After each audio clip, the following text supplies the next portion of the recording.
Now that the Nightmare Stone has finally been uncovered, will it give Deadman and the other heroes the power they need to finally undo the nightmare that is Insomnia? Well, let's hop into the pages of Night Terrors issue number 4, the penultimate issue in this massive event series, and find out what happens next together, shall we? So then, as we join the book, we're once again treated to another little aside featuring Boston Brand doing his best Tales from the Crypt impression. Brand says that the thing about horror stories is none of them ever really have happy endings, only survivors. They then pull back to reveal that the book he's been reading this whole time was actually a Deadman comic book. Keep this in mind because this is going to be important later, kind of, sort of, maybe. When we actually manage to get back to the present, we see Deadman, Sandman, and their newest acquisition, Damien, making trails toward the now very haunted Arkham Tower. And yes, if you're like me, you're probably saying, wait, didn't they escape Arkham Tower when all of this began and now they're going back? Why? Well, you see, Deadman has continued to look inside the mind of Insomnia, this evil villain who has put the world to sleep, and they now believe that Insomnia's sleeping human body actually resides in Arkham Tower. And they hope if they can get to the body, they can wake up the rest of the world. All I can think is, well, yeah, duh, obviously, we knew he was a patient at Arkham Asylum, and we knew that the doctors put him into a medically induced coma. Where else was he going to be if not at Arkham Tower? It's not like he got up and walked around. Also, up until now, the whole major thrust of this story has been our heroes needing to find the Nightmare Stone before Insomnia could. Now they actually have it, and what is their plan? Oh, to go where Insomnia is the strongest, of course. Because they just kind of assume out of nowhere that the Nightmare Stone will give them the power they need to defeat Insomnia. Again, a fact of which they base on absolutely nothing. And hey, if it really seems like this story that started with good intentions and clever ideas is now really leaning into all of the worst aspects of schlock horror movies, well, you ain't seen nothing yet. Because we get a whole 2-page aside wherein Damien ends up falling asleep on his feet and having a nightmare wherein Insomnia takes control of his father's body and attacks him. Only it ends up being just that, a dream. Yeah, seriously, this comic is going for jump scares now. When our heroes eventually do find Insomnia's sleeping body, it's up to Deadman to jump inside his mind for one final confrontation, and in doing so, guess what? We're finally revealed the final missing pieces of Insomnia's tragic origin story that they've been leaving breadcrumbs about since the first issue of this story. So what exactly is this guy's deal? Well, his name was Christopher Lucas, we knew that much. He lived in Gotham. He had a lovely wife and 3 children, but they all ended up being killed when his apartment building was destroyed, a casualty of a massive battle between the Justice League and the Dark Knights in the Dark Knights Metal story. And that's it. No, really, that's it. For all the build-up, for all the pomp and circumstance they had been giving to Insomnia since Night Terror started, he has the most generic, paint-by-numbers, quote-unquote tragic villainous origin story you can ask for. The heroes didn't save my family, and because of that, they must all be bad and I hate them forever. How incredibly anticlimactic, right? Well, wait till you see what happens next. You see, Insomnia goes on a whole spiel about how this is exactly what he wanted, how he was purposely spoon-feeding Deadman pieces of his origin story so that Deadman would feel compelled to bring the Nightmare Stone to him, even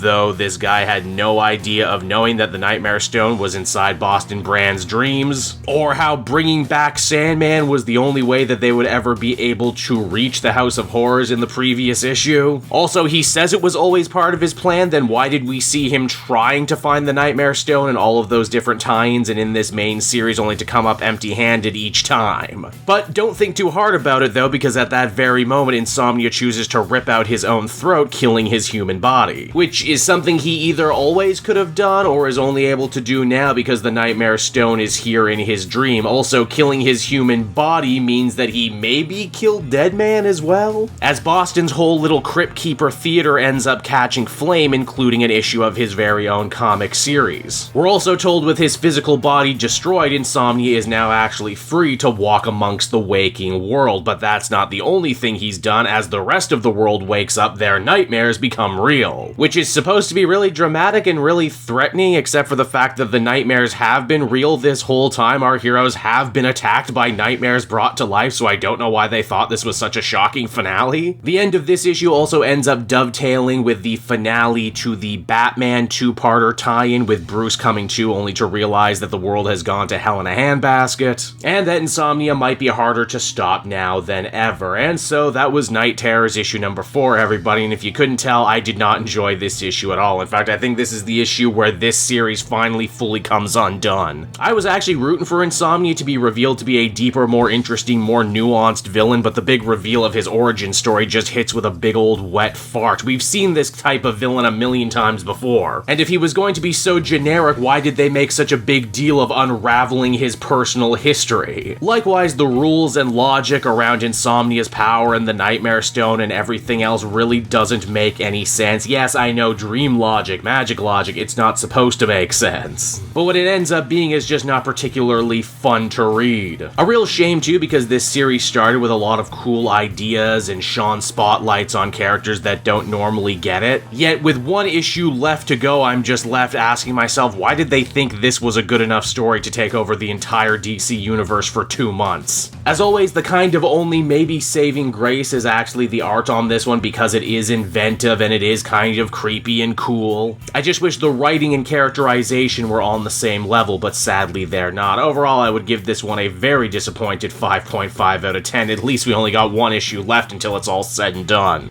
Hey there everyone, it's your pal Cape Joel again, and if you're seeing my face right now, that means you watched to the end of the video, and I'll always be grateful for that. Retention helps in this crazy YouTube game, and so does becoming a patron. If you head on down to the description, you can find a link to my Patreon page.